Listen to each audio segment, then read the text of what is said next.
Bang! Needs Knives, I'm Jared, and today I'm going to show you how to easily sharpen up any Tanto. A lot of people are scared to sharpen Tantos, but that's usually just because they don't know the technique. So today I'm going to show you a few different variants of Tanto so we can cover them all, because there are a few different versions, but I'm going to show you an easy technique that covers them all, and you're going to see that it's very easy and there's nothing to fear. Let's get it. First off, you're gonna need a stone holder. So I do recommend these ones. We do have them on the Neve Knife Co. site. I like it because it just has this button right here and I can adjust it to whatever stone size I want. And then if the stone doesn't fit in these grooves, you can easily pop those off. We're gonna use diamond plates today, and I'm actually gonna use Atomas, which I also have on the Neve Knife Co. site. So if you wanna get some of the best diamond plates, in my opinion, the best diamond plates out there, check out the Neve Knife Co. site. We got the Atoma diamond plates. Now, diamond plates, in my opinion, are going to be the best regardless if you're learning to sharpen or if you're sharpening, period. So one thing that this thing comes with that's really cool though is this guy. So you will get this if you buy one of these, which is something that we're going to talk about. Now there's another set you can get that'll give you the same thing. I don't have these on the site, but I will link them down in the description. It's basically just a case that's also a stone holder, and it comes with the little angle guide as well. And you can see the stone wedges right on there, and it's nice and secure. And then there's a little magnet right there, just like this one. And you can use something like this as well. So that will give you two stones and the set, all together. Now, as far as the one we're going to use today, it is this one. We're going to use the Atoma. Now, I'm going to show you a trick to using this and not using it. So with all the different variants of Tantos, there's two different ways to kind of sharpen them.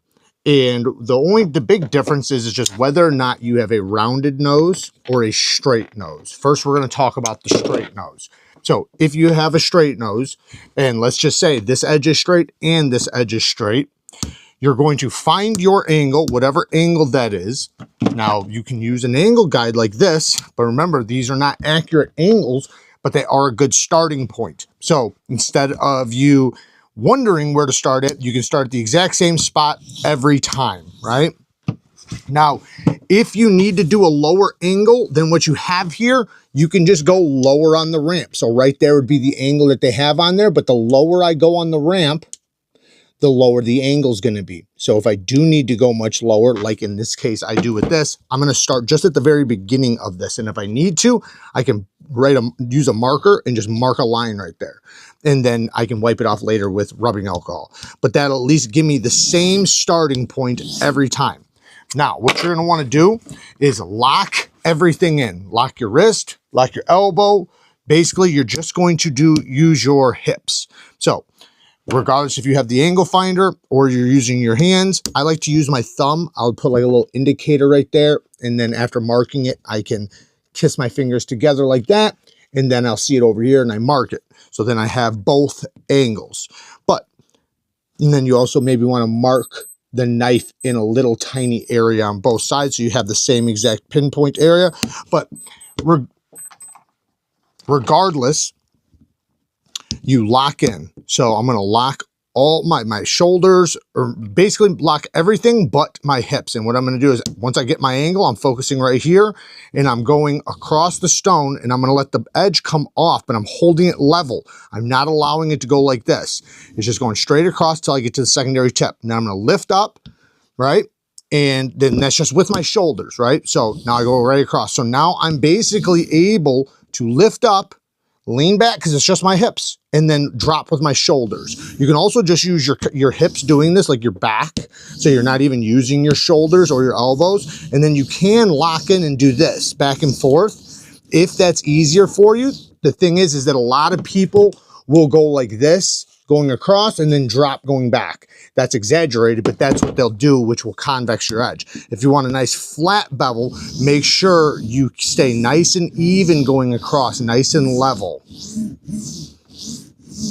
Then, you don't want to work on any side too long. Work on this for a little bit.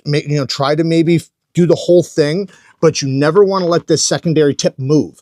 So if I work on this part too long, this secondary tip will move this way. If I work on this part too long, this tip will go that way. So after I've worked on this area a little bit, now I'm gonna move over to this area and I'm gonna do the same thing. I'm gonna grip it and I'm gonna lock in. As soon as I have my angle, regardless if I'm going to use the angle finder or if I'm gonna just use my thumb again, doesn't matter, but I'm locking in. And now I can just drive forward and then use my hips back up, set it back down. I'm at the same angle because I'm not moving this. I'm not moving this. I'm just locked in. Now I can lean in and out if I want to. And then over time, when you get good, you can add your arm into it. But at that point, you'll know what it feels like to not move your arm and to stay locked in. Because when you do move your arm, it's so subtle, nobody would even be able to really notice it. Unless if, you know, you're only using your arms. But this is a good way, as you can see, it gives you a nice flat bevel. Now, once I've worked on this side for a bit and my tip is hit, but it's not moved, you know, like I said, you don't want to work on any one area too long. Now I will go to the other side and I will do most of the other side. And the same goes, I will lock my body, find my angle, lock everything in, my wrist is locked, everything's locked, and I'm just gonna lean back. Then when I wanna go forward, I can lift up with my back and then just drop down with my back. So you're arching your back. If you can't arch your back, you can use your shoulders. That's fine. Just make sure you're not using your elbow when you lift up because you want to lock all of this in. If you watch my body, you want to lock it all in. So I can move like this. And it's the exact same, whether I'm using my shoulders or my body, or my back, I should say. And then when I'm going forward, like I said, same thing. You just lean in and out. Or you can just lean forward, lift up, bring back, drop down. Everything's still the same angle. Because I'm not moving the things that are holding the angle. I'm only moving what's necessary to lift up and get myself over to this position. With this one, same thing. Like I said, in and out, in and out, in and out. Or you can just go in, lift up, in, lift up. Now, again, once you get to this side and you're working on this side, work on it until, you know, it's mostly finished, you know, but you don't want to overdo it. If you're spending too much time on there, that's fine. Just move over to the other side. And now when you get to the other side, when you get to this part, you're going to do the exact same thing. Now, if you have to use your right hand, which most people are going to have to do if they're right-handed, you know, you're obviously going to use your primary hand. Some people are really good at switching hands. I can kind of do it with tantos, but I started like this. That's what I'm going to teach. So once I'm done with this area, once I'm done with this edge, now I'm switching to this edge. I'm going to do the same thing, find that angle, and I can do it with this pointer finger once again, find the angle, and then I'm just going to drive it forward. Or I'm going to find the angle and then lock in. Now I'm just going to lock my body in. And I'm just going to go in and out, in and out, in and out. I like to sometimes put it against my body like that. It kind of locks it in a little bit better. Your fingers might hit the stone. So, you know, you might want to go like this and go side to side, but you got to be careful not to let anything else move, but you're leaning in and out. Like I said, it does work sometimes better to just go straight. Just got to lay it nice and flat.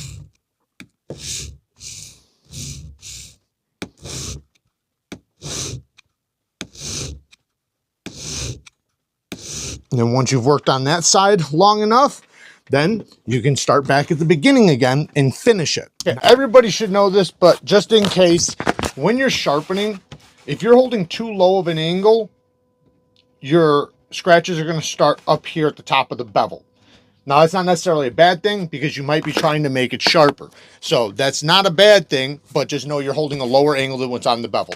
If your scratches start and they're basically hitting the whole bevel, then that's pretty much the angle that's on your knife. If they're hitting just the apex, then that means you're holding too high of an angle. Now, your goal is to get the scratches to start at the top of the bevel or already be pretty much hitting the entire bevel, and to get them to cover the entire bevel from the heel all the way to the secondary tip. Now, you might not complete this completely on your first time around. You might just be like, basically like at the top right here.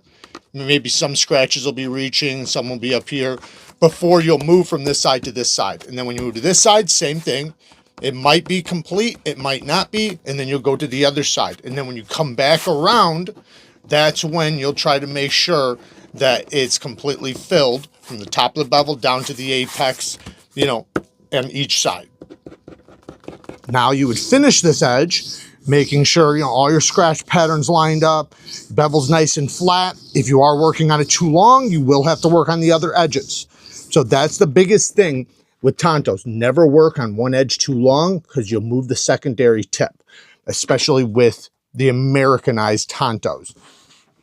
Now, when you get over to one with a belly, the big difference is you do everything the same. Let's say this edge is straight. We're going to work on other angles, but let's say this one's straight, just like the last one, right?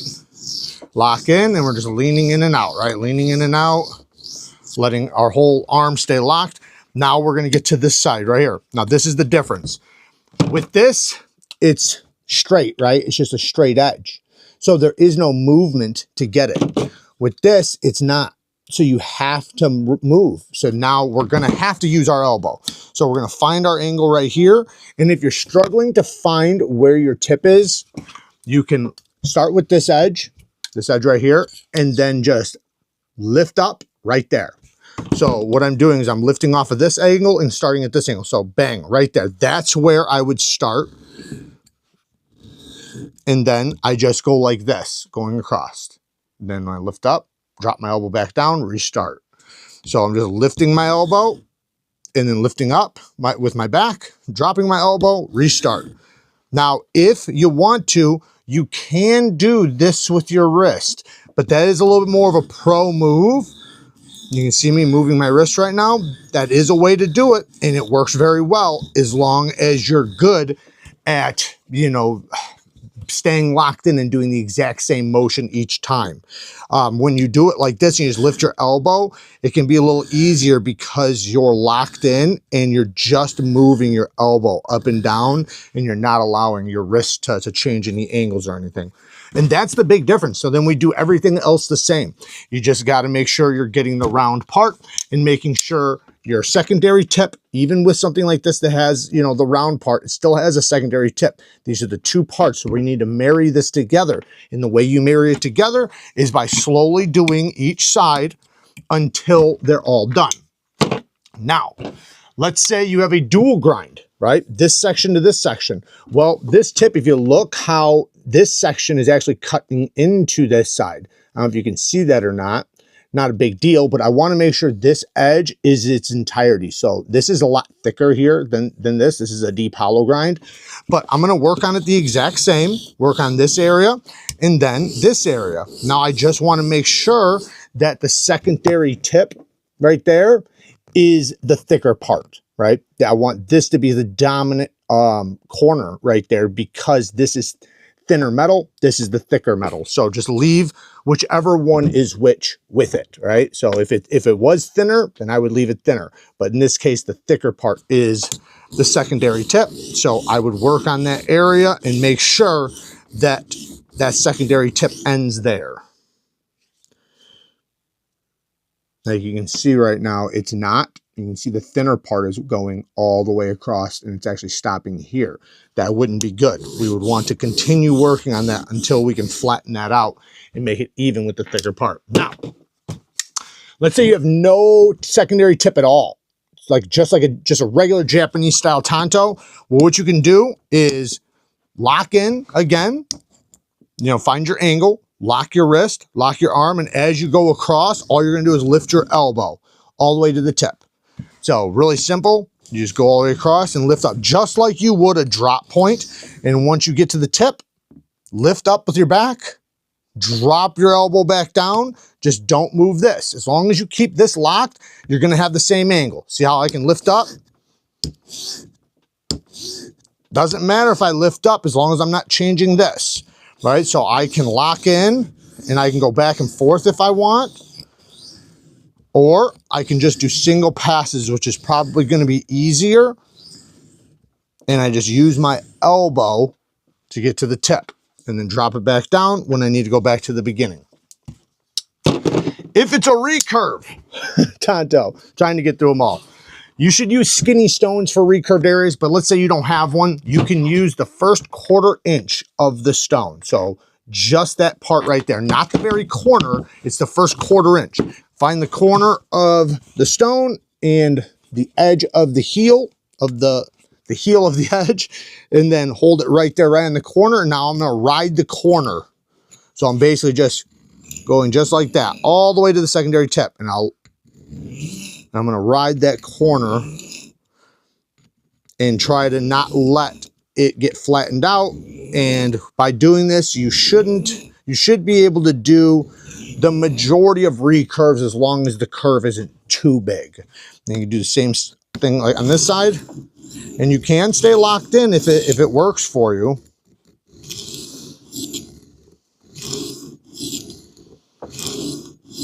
And then same thing with the belly part. We're going to do the same thing we showed with the other one, where you either do your wrist or you just lift your elbow. So that's the technique on how to freehand sharpen a Tanto. But the biggest thing you're going to need to know, and this goes for fixed angled freehand, it doesn't matter, is to not work on any edge too long. Spend a little bit of time on one, move to the other, and you basically just keep going all the way around until they're finished. That way, this secondary tip does not move.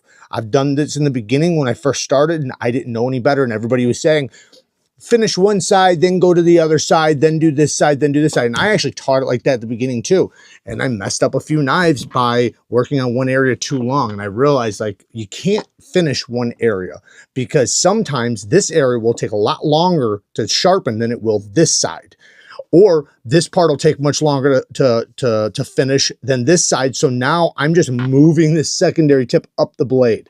So in order to not do that, work on one part for a little bit, get it going really good, then switch to the other part. And then another little trick, in order to make sure your bevel, because if I go straight back and forth like this, you would think I could sharpen like that, right? Like a chisel, you can't. Not with a knife, because the thickness of the edge changes. So this might be thinner, this might be thicker, and this might be thinner again. So what you want to do is you'll want to come off of the stone like this all the way out to the tip and hold the knife nice and level, regardless if you're going back and forth or if you're lifting up. You might want to do the same thing with the tip. If you can push it forward like this and it's nice and even all the way across, then good. But if you see some spots not getting hit, what you want to do is you want to come off the stone just like that, just like you did with the bigger part of the edge. I wouldn't worry about so much about perfection when you first start doing Tantos. Just get the hang of it, because picking up the muscle memory of holding the angle, and this goes for all sharpening. It doesn't matter if you're sharpening a drop point, a Warncliffe, sheep's foot, it doesn't matter. You want to find your locked in position with your wrist, and because that's going to be, let me grab this drop point. Like, so with a drop point blade, like the bug out, I'm going to do the same thing. I'm going to lock in, and as I go across the stone, in order to get the belly to the tip, I just lift my elbow, and I want to stay locked in like that, so that I'm only moving my elbow and this angle stays the same. That's the hardest part for people, is holding the angle. So what you got to do is don't try to hold the angle perfectly. Just lock your joints. Lock your shoulders, or sorry, your wrist, your elbow. Depending on what you're doing, you might lock everything and just lean in and out. And with some things, like I say, a drop point, you're going to lock just your wrist and you're going to use your elbow. So you're going to basically lean your hip in and then just lift your elbow. And then when you come back, it's the same motion, just backwards. Lift up and drop your elbow. And you can stay locked in if you want, where you're just literally raising and dropping your elbow, raising and dropping your elbow. But don't be scared of sharpening Tantos. Just try it. They're not that difficult. Some people like to say it's like sharpening two knives at once. And that's kind of true, because you're sharpening this edge and this edge, you know, simultaneously or by itself. But, you know, like I like to think of it just, you know, you're just working on each edge for a little bit of time and then moving to the next part. And then just keep going around in a circle until it's all finished. That's where I get the best results. And it's honestly not that difficult. You just have to lock your body and move your hips and your back. It's all in the hips. It's all in the hips. If you're worried about how much pressure, don't. Just put as much pressure as you can handle. That's what I like to tell people. If you can maintain the angle, apply however much pressure you can add while maintaining the angle. If that's very little, then do very little. I say about 4 pounds is really good, 2 to 4 pounds.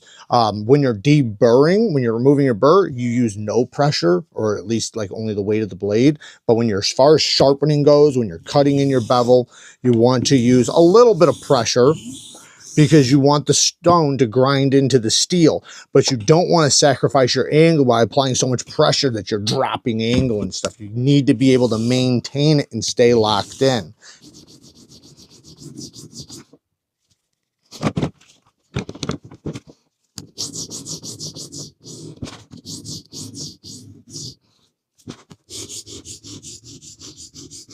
When you're all finished and you've done that throughout all the stones you want to sharpen on, so say like a 140, a 400, and now you're going to finish on a 600, finish your edge on the 600, and when it's time to remove your burr, you can remove it on that stone. I like to say get a much finer stone, like if it's a 600, you can deburr on a 1200 or even like a 3000. I like to deburr on the finer stones, but you just say if my burr's on this side now, because I finished on this side, so my burr's here and here, I'm going to start the tip and I'm going to hold it level again, and I'm just going to allow just the weight of the blade to go across the stone backwards. I'm basically stropping on the stone with no pressure. All I am allowing it to do is let the burr, the wire that forms on the opposite part of the edge, so if I'm sharpening this side, a burr will form like this. I need to flip it over to the other side. So that's all I'm trying to do, is just flip that burr over to the other side. And I can do both of them at the same time if I want to, or one at a time. And then once it's to the other side, I'm gonna do the same thing on the opposite side. Basically just stropping the knife on the stone very gently. And then when most of it is gone, now I'm gonna do very gentle edge leading passes, where you're just like you're sharpening, except for it's no pressure. You're just trying to allow that little fine wire that's developed on your apex to slowly diminish or to naturally pop off. Because once it does, that's when you reveal your apex or your very sharp edge. Then once you've done that, you can grab your strop. This is half a micron stroppy stuff. I have that on the Neve Knife Co site. Stroppy stuff's my favorite my favorite compound, period, but I think it's the best. It's an amazing stropping compound. But do both the edges, both sides of each edge by themselves. This will help make sure that your secondary tip is nice and pokey. And you can work on one side like this, just like you sharpened.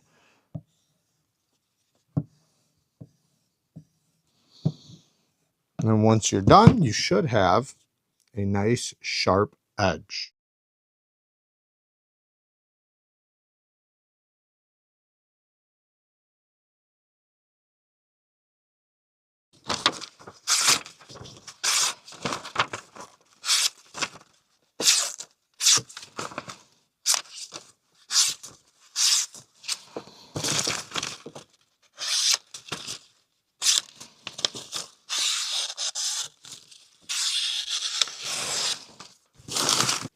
That's how you sharpen a Tanto. There you guys go. Work hard, stay tough. Until next time, peace.